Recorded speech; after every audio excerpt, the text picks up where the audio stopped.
Please come in. My ex-boyfriend looked up from his work, removed his glasses with an air of cool efficiency, and his brow furrowed slightly. Wrong room? He asked, his voice flat, devoid of recognition. I recoiled, stumbling backward, almost tripping over myself in my haste to create distance. I frantically double-checked the sign on the door. Adrian! I stammered, disbelief washing over me. A small voice from beside him finally spoke. It was the nurse, looking slightly bewildered. Dr. Vance, she's in the right place. She's here for a breast examination. Adrian Vance lowered his gaze, those striking eyes fixing on me, then narrowing almost imperceptibly. He murmured. Before I could even catch my breath, he added, his voice calm and commanding, come sit down. More humiliating than running into your ex-boyfriend completely barefaced is running into him as your breast surgeon at the hospital. I knew Adrian was a surgeon, but I had no idea his specialty included this. And I certainly never imagined a scenario where I would be the patient. Can I have a female doctor instead? I asked Nurse Clara, desperately hoping for an escape route. She looked at me with a strangely knowing gaze, shaking her head without a moment's hesitation. Dr. Vance is the only doctor available right now, she explained, her smile practiced and sympathetic. I understand it can be a little embarrassing for female patients, but it's a completely normal procedure. Just try to think of us as healthcare professionals, nothing more. Adrian, or rather Dr. Vance, calmly gestured towards the examination chair. He was the picture of professional detachment, the stern, unapproachable doctor. Shall we begin? He asked, his tone utterly formal. The subsequent examination was, as you can imagine, excruciatingly awkward. I squeezed my eyes shut, resigning myself to my fate. Any tenderness or swelling? He asked, his voice even betraying no emotion. My eyelashes fluttered wildly. My face was probably bright red. My expression contorted with mortification. Yes, I mumbled. Menstrual cycle. He paused, then changed the subject smoothly. Any history of pregnancy? Even in my state of extreme embarrassment, a flash of defiance surged. My lips twisted into a wry smile. Shouldn't you know that? I retorted, my voice strained. A short, sharp sound, maybe a laugh, maybe just a sharp exhale, escaped him. It was so brief I wondered if I imagined it. 3 months, Jojo, he said, his voice softening. Just slightly on my old nickname. 3 months is a long time. How could I possibly know? His tone was utterly reasonable, as if it were the most obvious thing in the world. I nearly jumped out of the chair. My brain screamed, just maintain control. I forced a wide, strained smile. No, I said through gritted teeth. The sound of his pen scratching on paper filled the silence. I kept my eyes tightly closed, unable to see his face. After what felt like an eternity, I heard a faint, almost inaudible sigh. He murmured. No. I wanted to scream. I wanted to disappear. I just had to endure it. The agonizing hour finally passed. I was fully dressed now, buttoned up tight, waiting for Nurse Clara to call my name for the ultrasound results. She handed me the report. Bilateral grade 2, she said gently. We recommend regular follow-ups. Suddenly, a jacket was draped over my head. It was Adrian's white coat, carrying the sterile scent of disinfectant. He had put his gold-rimmed glasses back on. In his white coat, he looked impossibly sophisticated, a proper, almost villainously handsome figure. He carefully smoothed the wrinkles from the coat draped over my head, then leaned in, his voice dropping to a low whisper right beside my ear. Jojo, don't be too quick to return it. I want you to bring it back to me in person next time. So that's what happened. I finished recounting the mortifying ordeal to Bethany, my voice filled with righteous indignation. She was silent for a moment, then burst out laughing. Jojo, she said, shaking her head, reaching out to pat my head. With a look of fond pity. You're such a doofus. She wiped a tear from her eye. You know, Adrian wasn't the only surgeon on duty yesterday. Liam was there too. He was seeing a patient. Liam was her boyfriend, also a doctor at the same hospital. A sudden chilling realization hit me like a bolt of lightning. My face paled. I thought back to Nurse Clara's strangely amused expression. I was so mortified I wanted to knock myself out with a hammer. I mumbled. I wasn't thinking clearly. Bethany slapped my thigh, still laughing uncontrollably. After all this time, you still can't outsmart him. She looked at Adrian's white coat now crumpled on the sofa, measuring it with her eyes. Washed it in the washing machine? She asked, a note of disbelief in her voice. I stared at the coat, then back at her, my expression blank. I feel like my washing machine has been violated, I said, my voice devoid of emotion. I stuffed the coat into a plastic bag. The hospital waiting area was crowded with people coming and going. Clutching the plastic bag with the offending coat, I headed towards the gynecology department for my friend's appointment. As I walked, I saw a woman entering the same examination room I had been in earlier. On impulse, a morbid curiosity taking hold, I edged closer. The door hadn't completely closed, and I caught a glimpse of a white coat. What are you doing? A cool, familiar voice sounded from behind me. My bold momentum instantly evaporated. I turned around to meet Adrian's gaze, a knowing, slightly amused look in his eyes. The plastic bag in my hand suddenly felt like it was burning. I thrust it towards him. Returning your coat personally, Dr. Vance, I said, using his own words, emphasizing each syllable. He took the bag smoothly, his eyebrow raising slightly, a glint of something predatory in his eyes. Come with me, he said. I immediately took a step back, but then I remembered that I still had a few things to settle with him. Fine, I conceded. He led me to a private office. It was sparsely furnished, a bed, a desk, and a single chair, which he was already sitting in. He leaned back, looking completely at ease. Please have a seat, he said, gesturing towards the empty space. Sit where? On the floor? Or on the bed? My eye twitched. My ex, whom I hadn't seen in 3 months, was getting more shameless by the minute. But then, he casually pushed another chair from behind the desk. It was shorter than his, hidden before. I hadn't seen it. My lips twisted. Thank you, I muttered, my voice dripping with sarcasm. Before I could even reach for it, he pushed the chair away again. Adrian tilted his head back, his pale neck exposed, showing the faint outline of veins. His next words, however, made me want to bite my teeth. Jojo, just now. He gestured towards the bed. Did you want to sit there? Nonsense. There was no other place to sit. He pressed on, a hint of laughter in his voice. It's not impossible. You used to enjoy making a mess. I lunged for the chair and sat down quickly. Shut up, I said, my voice tight. Now it was my turn to look up at him. He obligingly lowered his gaze. He asked, his eyes hidden behind his glasses. I finally had my chance to interrogate him. The words tumbled out like machine gun fire. There was clearly another doctor on duty yesterday. Adrian, tell me, where was he? Dr. Zhang had patients, he replied, his expression carefully neutral, though a hint of something like regret flickered in his eyes. So I came to see you. I didn't believe him for a second. Lie, I scoffed. Keep lying. But Adrian, as always, was unpredictable. He simply nodded. Yes, he admitted, his voice soft. I lied. His eyes behind the lenses reflected my image. He chuckled, a low, warm sound. Jojo, I had a personal reason. He wants to get back together? Bethany asked, cutting straight to the point when I told her about Adrian showing up. Did you say yes? My eyes darted away. No, I lied, my voice a little too high. She sighed dramatically, looking at me with that same knowing, slightly pitying expression. I knew this day would come, she said. Your reason for breaking up was just too weird. Our breakup? It was indeed a bit embarrassing. I thought he was too cold, too distant, afraid of physical contact, even with me, his girlfriend. He, on the other hand, apparently thought I was too open, too direct for him to handle. Wasn't really my fault. Back then, Adrian was genuinely the picture of a reserved, cool, unattainable man. Just holding his hand felt like a challenge, something I had to time perfectly to achieve quickly and decisively. But who wants a boyfriend like that? It became boring. After yet another attempt to hold his hand was met with him pulling away. He looked down, frowning. Jojo, let's hold hands when we get back. Something in my head snapped. Do you even see me as your girlfriend? I demanded. The mall wasn't too crowded, thankfully. Tears welled up, blurring my vision. You won't even hold my hand, won't let me see your abs. I don't want a boyfriend like this. I couldn't see his expression clearly through my tears. My mascara was running.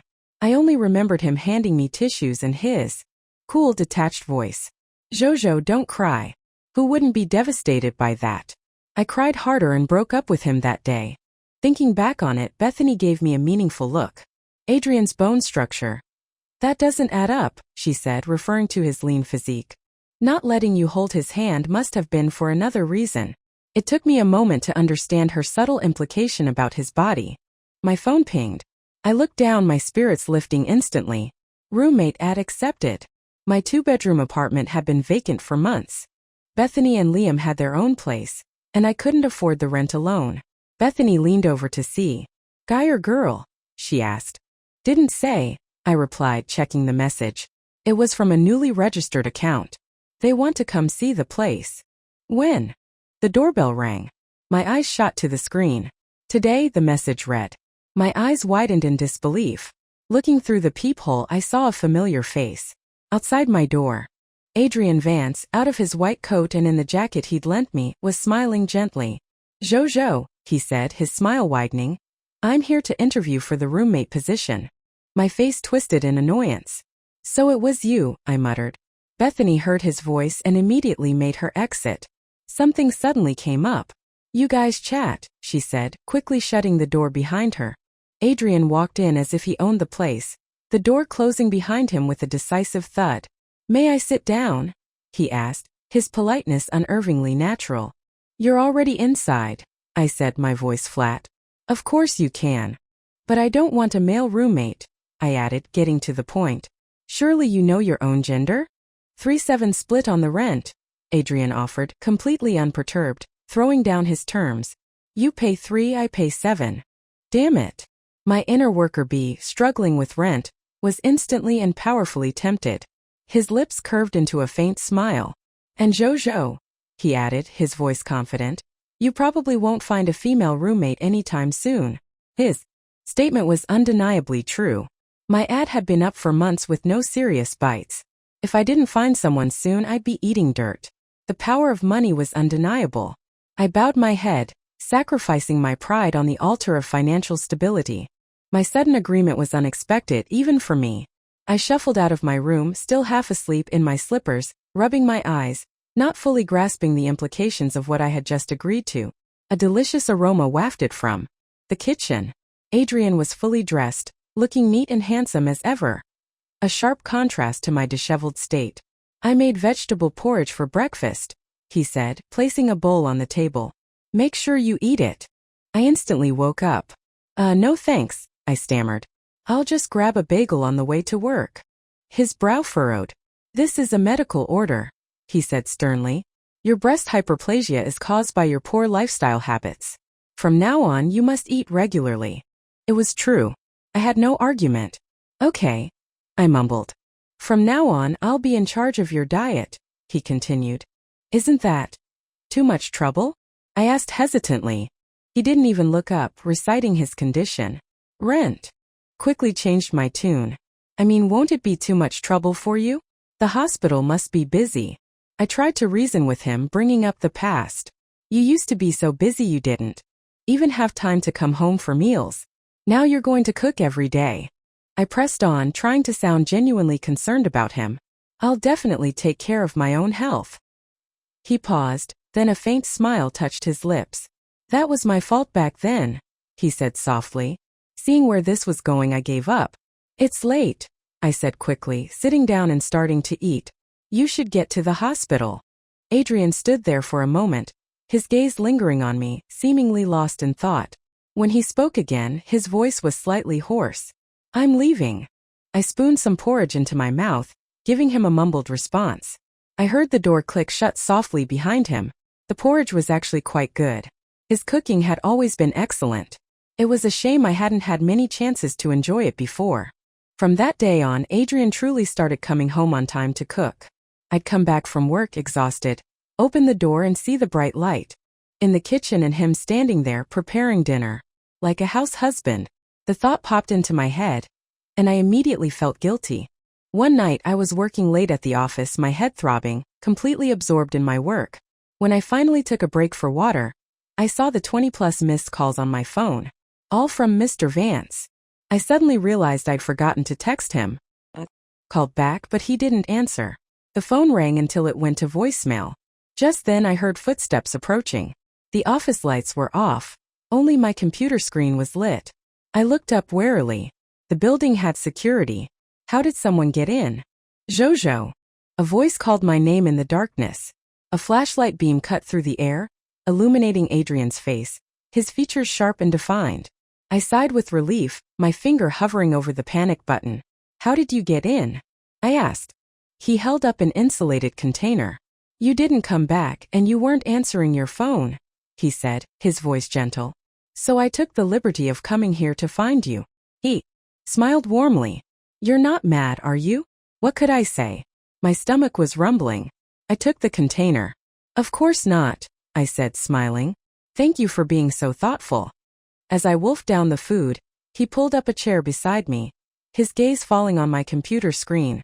The faint light illuminated his long dark eyelashes, casting shadows. I heard the sound of typing and glanced over in surprise. My first thought was how handsome he looked even in the dim light. My second thought was that the numbers he was entering into the spreadsheet were correct. You know how to do spreadsheets? I asked, even more surprised. He propped his chin on his hand, his eyes curving into a foxy smile. Who do you think I learned it for? The food in my mouth suddenly tasted even better. I swallowed hard, giving him a shy smile. Thank you for your help. Years ago, when I decided to pursue accounting, the journey was painful. Adrian, already my boyfriend by then, had started learning accounting just to teach me. He was so intelligent, he learned quickly and ended up replacing the online tutorials I used to watch. Thanks to him, I actually passed the exams. Okay, stop. I quickly lowered my head, focusing on eating, trying to shake off the memory. He seemed to have just said it casually, returning his attention to the screen. The sounds of me chewing and him typing filled the silence. He worked efficiently, the complex spreadsheet becoming organized under his hands. By the time I finished eating, he had completed the remaining work. He reached for a tissue. I reached for it too, but he was quicker. He leaned closer, his movements deliberate. The sterile scent of disinfectant filled my nostrils. His expression was focused, serious, as he gently wiped my mouth. I felt a surge of awkwardness trying to take the tissue from him. My fingers brushed against his, and I saw his eyelashes flutter violently. The tissue dropped to the floor. He pulled his hand away sharply. The drive back to the apartment was silent. The earlier ambiguous atmosphere had vanished. As soon as we got inside, Adrian walked straight to the kitchen sink. Heard the water running, the sound of vigorous scrubbing. He was washing his hands over and over. Even with my limited understanding, I knew this was about disgust, about feeling tainted. Seeing his hands almost raw from the scrubbing, I leaned against the doorframe. Are you really that bothered by touching me? I asked, my voice low. Why do you keep approaching me then? He was still the same person who had recoiled from holding my hand before. 3 months hadn't changed him one bit. The water stopped. Adrian dried his hands, his long eyelashes hiding his eyes. A cold sensation made me shiver. He had reached out and taken my hand, his fingers still slightly damp. From washing, then slowly tightened his grip. What is this? You don't have to force yourself, I said, trying to pull my hand away, forcing a cold laugh. We don't have to do this. How could I possibly find you bothersome? He said softly, not letting go. Jojo, I'm afraid you find me bothersome. Water droplets fell from his hair onto the floor. In the warm apartment light, I finally saw the emotion swirling in his eyes, the raw vulnerability that had been hidden beneath his usual reserved, gentlemanly exterior all night. He had completely shed his practiced aloofness. There were too many bacteria on my hands, he explained, his voice quiet. If I didn't wash them off, I would have made your hands dirty. My expression went blank for a moment, then it crumpled. Is that what he's been thinking? I didn't understand. Thinking back to all the times he had avoided touching me, I struggled to grasp this new perspective. So, I asked, attempting to make sense of his intense germophobia. That's why you refused to touch me? Coming at it from this angle actually made a strange kind of sense. He corrected me. Not that I refused you touching me. I refused myself touching you. I didn't allow myself to contact you like that. But the examination? I asked, bewildered. The hospital is disinfected. Good grief. Was this the level of professional integrity a surgeon had? But I blinked, raising my own hands. My hands weren't washed either, I pointed out. Why didn't you say they were dirty? Adrian smiled slightly, a devastating winning smile. How could Jojo's hands ever be dirty? He asked, as if the answer was obvious. What do you do when you realize the reason you broke up with your ex was based on a complete misunderstanding? This wasn't exactly a straightforward reason to get back together, was it?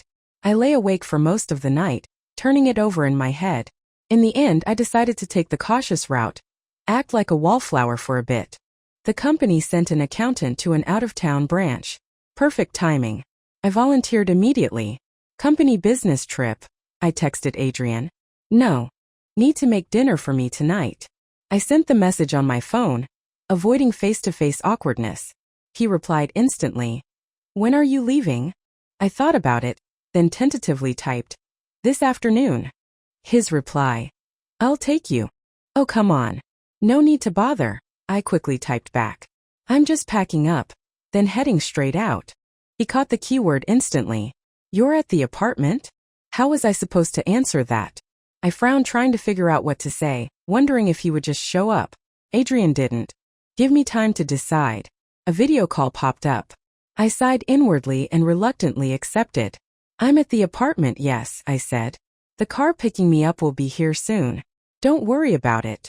On the screen, he just looked at me steadily, his gaze piercing, as if he could see right through my excuses. Just as I was about to crack and hang up, he finally spoke. Come back soon. I let out a huge sigh of relief. Okay, I mumbled, pretending to look at my phone. The car's here.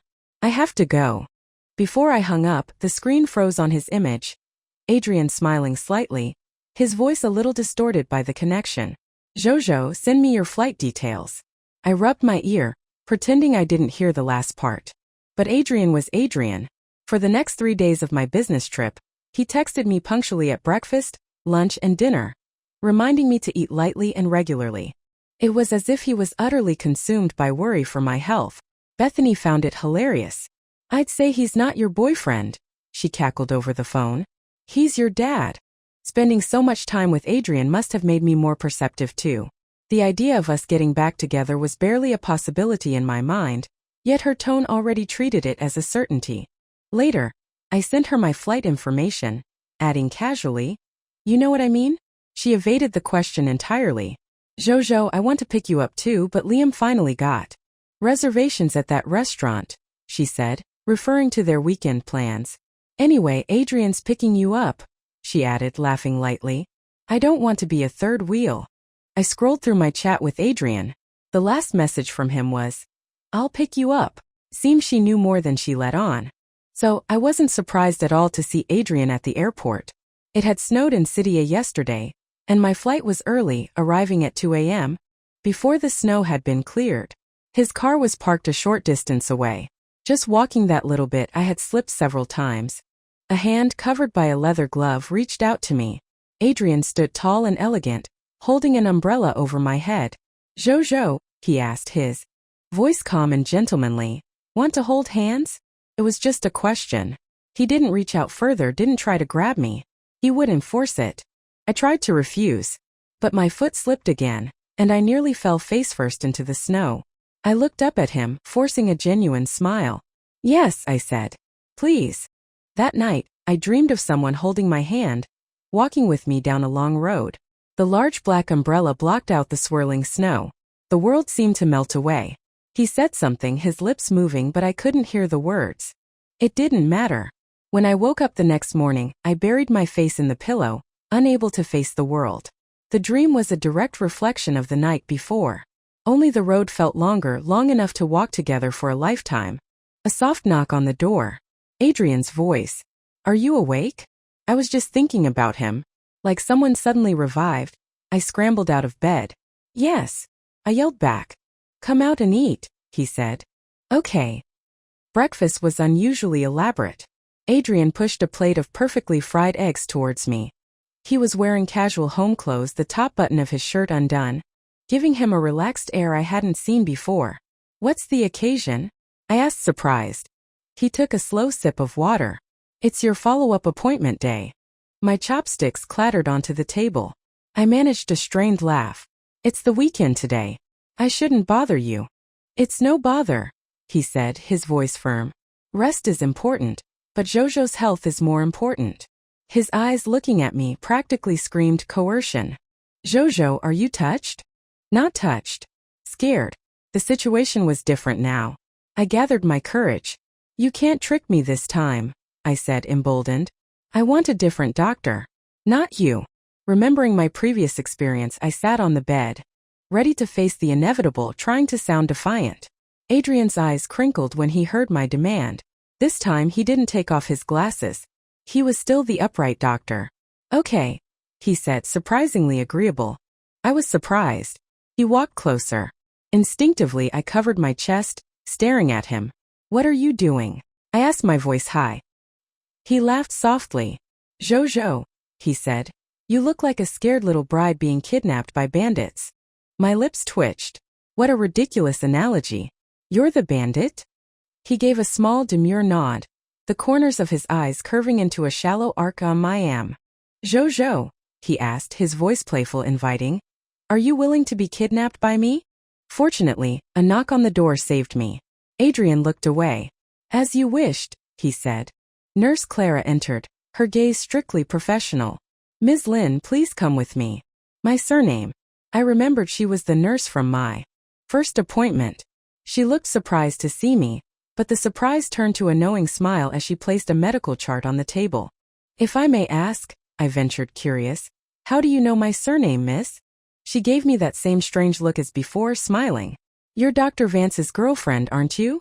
She said, as if it were the most obvious thing in the world. We all know. Everyone knows? I realized I had stumbled upon one of Adrian's secrets. Nurse Clara, bless her heart, happily confirmed it all. Dr. Vance has a picture of you on his desk every day. After a while, the whole hospital knows he has a beautiful girlfriend. I feigned surprise. What picture? He never told me. She looked at the desk. It was here before, she said, pointing to a spot. Why isn't it here today? I stifled a laugh. Maybe he's shy and put it away, I suggested. She didn't think much of it, left the chart and went out. Adrian was oblivious. After work, he drove me straight to a restaurant. A medicated cuisine restaurant. The decor was beautiful, but there were no other customers. As he walked towards me, impeccably dressed, holding a bouquet of flowers, a sense of inevitability settled over me. Fireworks suddenly erupted outside the window, painting the dark sky with light. This cautious, calculating man stood bathed in their glow, his face soft, his eyes like a gentle breeze, irresistibly charming as he presented me with the bouquet. Jojo, he said, his voice filled with emotion. I love you. As for the ring, the dinner lasted a long, long time. The dark night sky was sprinkled with stars, winking down as he led me back to his car. It was warm inside and I felt myself drifting to sleep. I woke up in his apartment, Adrian holding me close, and on my ring finger there was a ring. Jojo, he whispered, his voice possessive, tender. You're mine now. Getting a call from the traffic police was a complete surprise. That evening I was watching a drama on the sofa. Adrian's phone rang. Your phone, I said. He was washing dishes and didn't turn around. Answer it, he said. And that's how I accidentally found out he had secretly noted the license plate of the car that cut us off and reported them. He walked out, toweling. His hands, his carefully constructed cool facade almost cracking when he realized I'd heard. It's a public service, he muttered awkwardly. I couldn't help but grin. Yeah, sure, I said, laughing at his rare moment of embarrassment. My laughter was uncontrollable. I was practically falling over. He firmly pinned me to the sofa, preventing me from moving. I saw the conflict in his eyes. He leaned his hand on the sofa, about to stand up. Where are you going? I asked. He pressed his lips together. Wash my hands, he said. Wash your hands. I scoffed. If I remember correctly, you weren't like this yesterday. I called him out. Men who change their minds so quickly. Adrian was silent for a moment. He had rolled up the sleeves of his sweater, revealing his pale wrist. He nodded slowly. Jojo, I was scared you were hurt. He was still leaning over me, almost kneeling. He repeated softly. Very scared. My laughter faded. Seeing the genuine fear in his eyes, the raw emotion. It was both funny and heartbreaking. My face inexplicably started to feel hot. I forced myself to look away, then boldly grabbed his hand. I know, I said, my voice steady. He was resistant at first, his fingertips trembling slightly. I don't know where I found the courage, but I held his hand tightly, my voice louder. Now, Adrian, I really regret something. The changing images on the TV flickered in his eyes. He looked at me silent. What do you regret? He asked. I thought I saw encouragement in his gaze. Go on, tell me. I shook my head, surprised by my own thought. He was being held captive. By my hand. I was the one in control here. I cleared my throat and spoke seriously. I regret not asking you why. Before we broke up. Adrian lowered his gaze, leaning closer until his breath stirred my hair. His lips close to mine. Is Jojo really thinking that? He whispered. His hand had stopped resisting. He was completely docile now, letting me hold him. As he leaned in, the neckline of his sweater slipped, revealing a hint of skin. My eyes were fixed on him, a foolish grin on my face. I wanted to swear to the heavens to prove my sincerity, not to waste this beautiful, vulnerable moment. Truer than gold, I declared. Seeing his slight hesitation, I pressed on. So, how could I possibly find you dirty? The logic felt slightly off, but according to his own line of reasoning, it seemed to make sense. I frowned, deciding to offer him some advice. This is just psychological. You need to try and overcome it. Will you help me? He asked suddenly, his voice low, incredibly gentle. Huh. I wasn't expecting that. The hands holding mine felt damp now. I could feel him wanting to pull away. I suppressed the urge to tell him to see a therapist. Yes, I said, my voice soft. I will. Adrian changed. If before, his psychological hang-up about touching meant he was a shy little lamb, now that he had let go, he was an eager big bad wolf, constantly wanting to be close. Jojo. He reached out a long hand and I, unable to resist, took it. He called it desensitization therapy. It was all because of that night and his overwhelming beauty. This weekend was my day off, but he was on duty. Just when I thought I might get a break, I heard him call. Jojo, you'll come keep me company, right? His voice was so gentle, so soft, it was impossible to say no. I had the privilege of sitting in that private office again. This time, Adrian actually changed his clothes right in front of me. An opportunity not to be wasted. I discreetly stole a glance or two. 8-pack. He definitely lived up to my expectations. Handsome? He asked, catching my eye with that knowing, teasing look. I covered my face. Yes, I replied. Absolutely handsome. His skin was pale, the unhealthy pallor of someone who spent too much time in a hospital. I couldn't believe he had a physique like that. How do you do it? I blurted out. Adrian paused, a rare flicker of awkwardness on his face. It was gone in an instant. Innate talent, he said, his expression unreadable. Then he decisively opened the door and went out to work. His back, as he walked away, looked suspiciously like someone in a hurried retreat. A knock on the door. I immediately straightened up, feeling that strange sense of being hidden away. Please come in, I called out. The person who entered seemed surprised to hear a female voice. It was a nurse. Ms. Lin. She greeted me kindly using my surname. I realized she was the same nurse from my very first appointment. Seeing me, her surprise turned to recognition, an aha look in her eyes. She placed a patient chart on the desk. If I may be so bold, I asked, genuinely curious, how do you know my surname, miss? She gave me that same strange, knowing smile as before. You're Dr. Vance's girlfriend, aren't you? She said, as if it were common knowledge. We all know. Everyone knows? I realized I was getting closer to one of Adrian's secrets. The nurse, bless her heart, happily spilled the beans. Dr. Vance has a picture of you on his desk every day. After a while, the whole hospital knew he had a beautiful girlfriend. I feigned surprise. What picture? He never told me. She looked at the desk, pointing. It was here before. Where is it today? I stifled a laugh. Maybe he's shy and put it away, I suggested.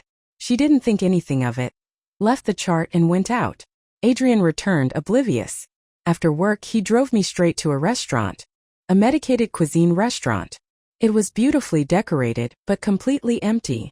As he walked towards me, impeccably dressed, holding a bouquet of flowers, a sense of destiny washed over me. Fireworks erupted outside the window, painting the dark sky. This cautious, complex man, now radiant, looked incredibly captivating as he presented me with the flowers. "Jojo," he said, his voice filled with emotion. "I love you." As for the ring, the dinner lasted a very long time. The dark night was sprinkled with stars. Witnessing him lead me back to his car was warm inside, and I drifted off to sleep.